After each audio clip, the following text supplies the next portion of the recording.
All right, you are now in 5 Miles, one of the most famous gallery shows that's taking place in Brooklyn. I have Miko, Bomber, Flint 707, and Clyde that's doing this show. We all owe 70 cats from back in the days. We are the trendsetters that started this movement in graffiti, which is one of the first elements of hip hop. You know, the exhilaration of sneaking into the train yard, you knew you were breaking the law, because you know you're not supposed to be in the train yard where the third rail is alive. The adrenaline of being a vandal is very powerful. It wasn't like nowadays graffiti where everything was blown up. We're talking about, you noticed when the cat was writing, because it wasn't the 2 billion guys writing on the walls. We were not artists, we were writers. You know, we came out and we did our thing, right? It was tagging everything. You know, when it came to masterpieces on trains, they didn't exist. You know, we try to keep the cultural spirit of writing. That's what we called it, writing. Because we were writers who wrote our names. We're talking 1970. You know, so it was like ingenious. Wow, I went through quotation marks. There's nothing. It was like blank walls. So everything you came up with was like an amazing thing. Well, I could actually write it fatter. You know, I bought me a big marker, Niji. Everybody taught pilots. Everybody taught Uniwad. We're talking 1970. It wasn't no Uniwad. I had a Niji. Yeah, I went to like Rose Art Store by Art and Design. I went to say, give me the fattest marker you got. And she pulled out this jammy, looked like a dildo. You know what I'm like, that's what I'm talking about, you know? Whoa! Everybody writing with dry mark 1/2 inches and the little glass tops.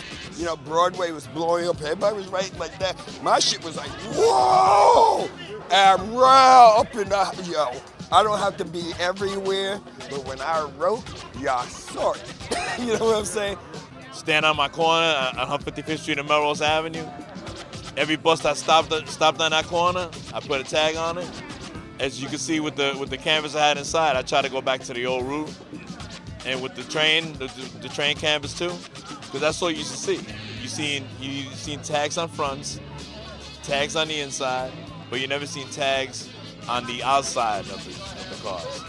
So that's what I tried to do with these canvases, with this work that I got here. Trying to go back to the old days, you know? A lot of people forget about that. When you met somebody new, you said, you write? Yeah, I write. What you write? So you were a writer, and I was a writer asking you which writer you were, not which graffiti artist. It was the New York Times that baptized this culture with the denigrating term graffiti. Graffiti is the plural in Italian of graffito. Graffito means to scribble, to scroll. Graffiato. So when you saw the masterpieces on the subways in 1971, 72, 73, you didn't call that scribbles. You said, oh shit, that's a masterpiece.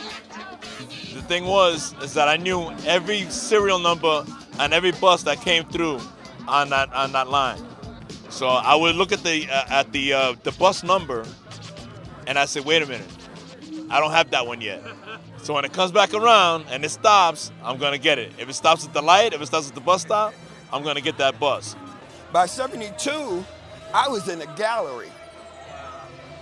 You know, they don't talk about stuff like that. Second person on the planet to sell a painting in the art gallery. Razor Gallery, 73. Everybody had their own style. Everybody had, before internet, everyone had their own style, and communication was so tight that something could happen in the Bronx, and these guys like Miko would know about it an hour later in Brooklyn. And it wasn't, you know, pay phones, and it wasn't cell phones, it wasn't internet, it wasn't beepers. We had that kind of communication back then. You know, people don't understand that. Everybody's so stuck on the internet. We were our own internet, using the city as like, you know, that's I heard about how you hear about. I saw it on the 4 train. You know, but hey, it was right, and you knew it. You know, you knew the story. So when you met that next cat, and he said, "Did you hear? Yeah, I heard about that. Now, were you there? Nah, but I heard about it. You know." And then you explained it, and they said, "Yeah, that's right. How did you know about that?" Because there was no communication, but there was major unspoken communication all over this city. That's what it was about. Hit whatever was rolling, whether it was a bus, a train, a police car, a mail truck, garbage trucks. If it was rolling, you hit it. When my mother used to go, "I need you to go to the store," I used to have a little can of glow paint hidden under the radiator in the hallway. So when I went out to the store, I seen a bus, I didn't have it, I put a tag on it, buy what I had to, went back home. Hit the can back under the radiator. Myself and a lot of people that I know started because we wanted to be quote unquote famous. We wanted to get our names around, you know, getting up. Because it was an honor if somebody from Brooklyn that went to see the Yankees game saw your name in a train up there in the Bronx. When they would go back to Brooklyn and say, "Oh man, bro, I saw your masterpiece in the Bronx." I always say, when people ask me, "Hey Miko, which is your favorite painting?"